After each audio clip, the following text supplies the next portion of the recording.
Welcome back, guys. I love this channel so much. I've been watching a bunch of his stuff, but it's the Butcher Wizard, and he's teaching everybody how to save money, especially in these hard-ass times where it's getting increasingly impossible to afford high-quality, good food, and we're turning more to synthetic alternatives or cheap grain, or living on potatoes and rice and bread, something that's not nutritious at all, instead of consuming red meat that's good for the body. So this guy is a godsend, especially today, especially to young men watching. Don't have a lot of disposable income, but this may put it in the realm of affordability. So let's get into it. Today, we're gonna talk about how to save a ton of money on New York strips. Now, New York strips is one of my favorite steaks. So I'm really excited to break this thing down and show you how you can save a ton of money on New York strips. Let's talk about how we got here. I looked outside and it was a beautiful day outside. I really wanted to make a steak. I felt that steak kind of attitude, that today is the day for steak. I went to a grocery store.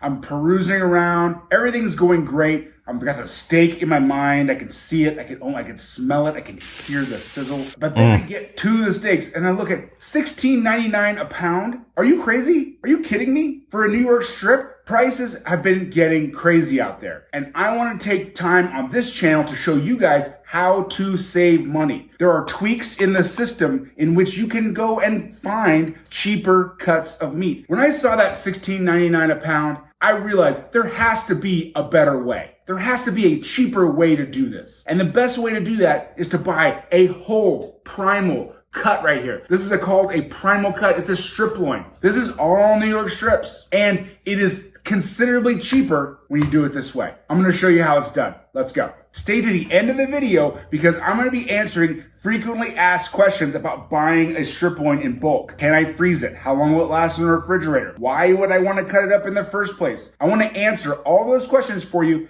at the end of the video. We're also gonna go over the reasons why you should buy in bulk and cut your own. We're gonna go over what to look for when you choose a pre-cut steak at the grocery store also. All right, so let's talk a little bit about some numbers. This steak that I got from the grocery store is a New York strip steak. It is $16.99 a pound. And when you buy it in bulk from Costco, this is a whole strip loin. It is running $9.19 a pound. We have a considerable value already. I'm gonna show you how to break this thing down. There's not a ton of waste on this New York strip. I'm gonna break down the numbers from this actual New York strip loin and show you how much money we saved. All right, so let's talk about the gear we're gonna need. As you've seen in some of my other videos, I use a 10-inch breaking knife. Now, if you're gonna do these big primal cuts, you need a long blade to get all the way through, and this is a great knife to have. I also have come across a cool product, which I wanna share with you guys. This is not a sponsored video. I will have an affiliate link in the description, so I'll get a small commission if you buy one. But anyway, this is a very, very cool way to sharpen your knives. For a lot of people, sharpening your knives can be a daunting task. Do I have the exact right angle? Am I doing it correctly?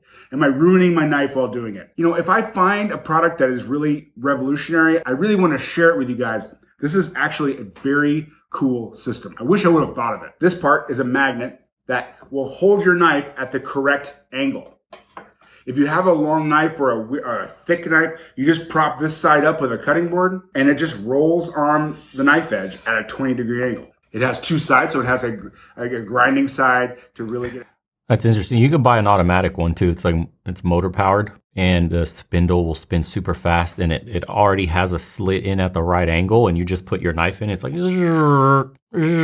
boom, like 2 passes, done. Your blade is as sharp as it was brand new, never used. They're a bit costlier though. You're probably gonna pay a little over $100, but it gets the job done automatically. I used to sharpen all my knives with that. It's super fast, but the old manual way is probably better for longevity because swapping out the stone to keep your blade sharp over time is way better than that machine that may, only last so long after so many passes where the grit gets worn down. Get it sharpened, and then it has like a honing, just like if you're using a steel. It takes all the guesswork of sharpening your knives. This is a great product. So I've taken this out of the package, cleaned it up. Again, and that's another thing, guys. You don't have to buy the most expensive knives you see, like Japanese steel, tempered, all this crazy shit, those fancy looking ones. If you want one like that, you can, and have that like a family heirloom you pass down to your son. Just an incredible kitchen set. That's something for later though. Just buy any old cheap knife and get yourself a very good sharpener. After every cut, once you cut this whole strip, you can just sharpen it real quick and it'll always stay that way.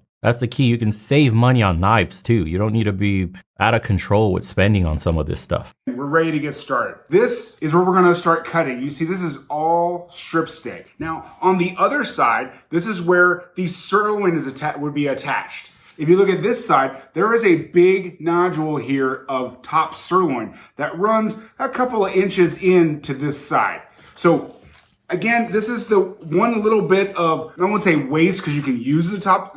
Again, the top sirloin is delicious, so you can use it. It's just not all New York strip. And as we cut down, once we get to the last part, you're gonna see that little eye of the sirloin get bigger and bigger and bigger. And at that point, that's where we're gonna stop cutting. So you could go ahead and take your knife and take off all this fat if you wanted to. Right now, I prefer, and for the new butchers out there, for the new home butchers out there, I would suggest you cut all the steaks first and then come back and trim. It's a little bit easier and you don't run the risk of hitting so much meat and cutting off meat that way. The good thing about doing this yourself is you can decide how thick you want it. I like mine about an inch, inch and a quarter, but if you want to do some bigger ones, you can. Inch is perfect, bro. Don't cut thin strips. You're gonna fuck your steak up when you're cooking it. Always go thick, and that's how you get that juicy pink center. Real quick and show you what's happening here. There is a start of that sirloin right here. You can see this little bit of this little circle right here.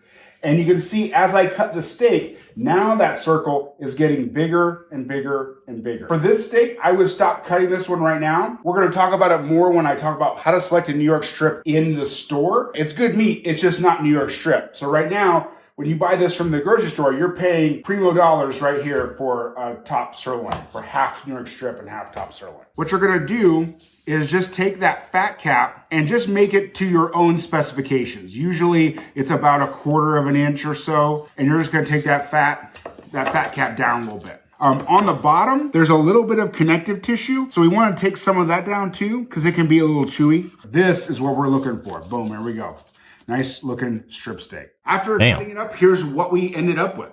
We have 10 New York strip steaks, about 1.5 inches thick. I have about 1 pound and 5 ounces of trim. This is the fat and some of the other things we just cut off. What I'll do is I'll put it in a bag, I'll zip it up, I'll put it in the freezer, label it for grind. If I get enough trim, I will then break it all out, thaw it all out, and run it through the grinder. Now, for a piece that has the sirloin portion, we can do a lot of things with this. You can cut this into steaks. It makes a great steak. You can grind it, you can cut it up, you can braise it. If you grind this up and put it in your hamburgers, it makes an insane hamburger or insane chili. The flavor is so, so good. As you can see, we got a lot of different cuts out of here and a lot of different things to do with it. I encourage you to go to Costco, get you a whole New York strip and cut it yourself. I think you're gonna find that you're gonna get a better quality product and it's gonna be a whole lot cheaper also. I just want to reiterate the value of what we've done today. If you buy a New York strip in the grocery store, $16.99 a pound. If you buy a whole strip loin from Costco, $9.19 a pound. That is a tremendous savings. The whole strip loin was over 12 pounds. That is a lot of meat and you're saving a ton of money. Now I'm going to break down all the numbers. I'm going to put them in the description. For those of you math nerds who really want to break it down, I will show you what I did. I will tell you how I got to the numbers that I got to. Check the description if you're a math nerd and you want to know the numbers. I like his editor. We're looking between $50 and $75 that we saved buying a whole strip loin, cutting it ourselves, and over the buying it at the grocery store pre-cut. The prices in your area will vary. Meat prices differ from region to region across the country, but the proportions of savings should be the same. Have the ability and the knowledge now to confidently go buy a strip loin from Costco, cut it up into individual steaks, and get the most value for your money. So people ask a lot in the comments, why should I do this myself when I can just go into the grocery store and buy one just the same? It's not the same. I picked this up at a local grocery store and I want to bust it open and show you how not the same it is. First of all, you can see how there is a huge piece of top sirloin right there. Okay, this is right out of the grocery store package. They just went and cut the whole thing up. You're paying, what did we say, $16.99 a pound? Look how big that top sirloin is in relation to the New York strip. You're getting a little tiny little New York strip right there. So, from the food videos we've done, you can't trust restaurants, can't trust street vendors, can't trust them to label shit correctly like dry steak. And now we're learning that you can't trust supermarkets to even label the meat they're packaging correctly. Everybody cuts corners. Everybody cuts corners. Drill that into your head, whether it's true or not. Of course, that's not a true statement because not everybody cuts corners, but you'll be doing your wallet and your body good to just go with the thought of, I can't trust some shit I don't get with my own hands or make with my own hands or make from scratch at home because people cut corners. Would you risk your health? Would you risk all the money you worked hard for to trust what some bozo wrote on a package, how they processed your food, or what the box in the label says, or what food the restaurant tells you it brings out, and where they source their ingredients? Right there. This is really more top sirloin than it is New York strip. You're getting scammed with this one. You can go to the grocery store and buy food confidently. You're like, oh, I had these great New York strips. I put them on the grill and they were chewy. The reason they're chewy is because this is all top sirloin. Butchers behaving badly. This is not what you should be purchasing. I want to make sure you are equipped with the knowledge so that you do not pay your hard-earned money for things that are not what they say they are. Let's talk about some frequently asked questions. I've done several of these videos where I take a whole primal cut and cut them into individual steaks. The biggest question I get is, what am I gonna do with all this meat? I have a family of 4, or I have a family of 2. What am I gonna do with this? Now, how do I store it? You can easily store this meat in the refrigerator in a Ziploc bag in a single layer for about 2 to 3 days before it starts to discolor. Now, you can vacuum seal these steaks and get even more of a shelf life from them. If you take that vacuum seal package and put it in the freezer, yes, you can freeze steaks as long as there's not, oxygen is not your friend. So as long as all the oxygen is taken out, you can store a vacuum seal steak in the freezer for over a year with little loss.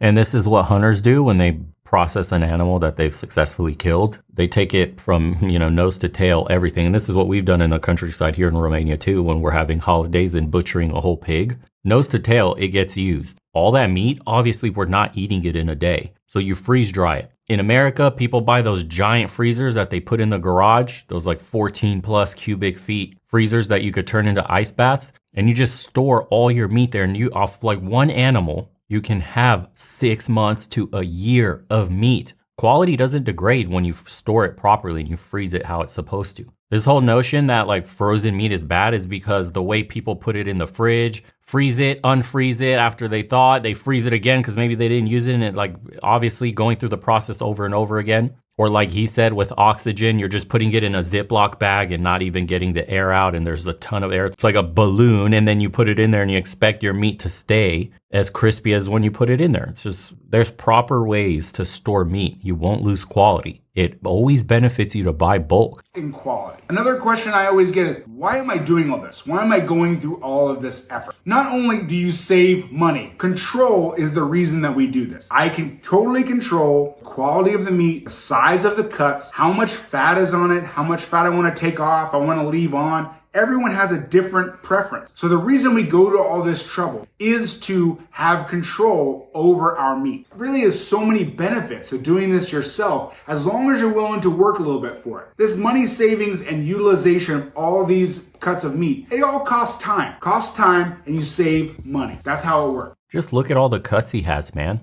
10 steaks. If you're on a bulk, on something like a carnivore diet, you're eating 2 of these. 2 of these a day is enough protein to sustain whatever goals you have of gaining weight. You then add in the carbs you need for the bulk or take them away for a cut. If you're cutting and you're on the tail end of one hardcore cut and trying to get shredded, 1 of these a day, 1 steak a day. That's 10 days of food for, let's see if he has the numbers up, $114 every 10 days. That's what it costs to get this steak. And then you can buy a 25-pound bag of rice at Costco too for about 25 bucks or less. If you get that real expensive royal rice, you could just get the cheap shit too. It's just white rice. Keep it super simple, or potatoes if you want to add those in. And so for $114, you got 10 days of food potentially. I just spoke with my family in America and they went to the grocery store. They went to Sprouts, bought a few fruits, a few cuts of meat, and they were already at 120 something bucks, and it only lasted a few days. And then someone makes, this is a very good point I forgot to even mention. I like that you get so many consistent steaks this way. I think this makes it easier for beginners like me to cook them to the desired temperature consistently each time instead of buying random steaks one at a time. And that's 100% true. When you can control the thickness and make sure your quality is always the same, once you get your one perfect steak after so many attempts, that's how you cook every single steak from there on out. And they will always come out perfect. Never have issues. When I was cooking my steaks every single day on my little grill, you first learn your grill and the heat settings and how hot it needs to get to cook your steak to whatever amount of time you want it cooked for, and whatever medium, rare, whatever desired flavor profile you have for your meat. And then the thickness of the cuts. It's so annoying to go to the store and have to have different thickness in steaks. And you're always having to guess, is it ready yet? Is it, oh, this one's going to take a little longer because it's thicker than the ones I did before. No, all the guesswork is done. You cut them all to the same exact size. You'll always get the same exact quality. It'll always come out tasting incredible. And then from the Guga Foods video, we learned before you could process all that extra trimming, all that, turn it into tallow, drizzle that over your steaks, and then you have something that's far superior to dry aged steaks from any top high-end restaurant you would go to that would charge you hundreds of dollars for probably like half the size of that 1-inch steak he's got. So you're eating better than the 5-star places for far cheaper than even the grocery store prices. There's absolutely no excuse for a young man to not learn to do this and implement it in his day-to-day. Save money wherever you can while also increasing the quality of the food you're eating. It's a win-win.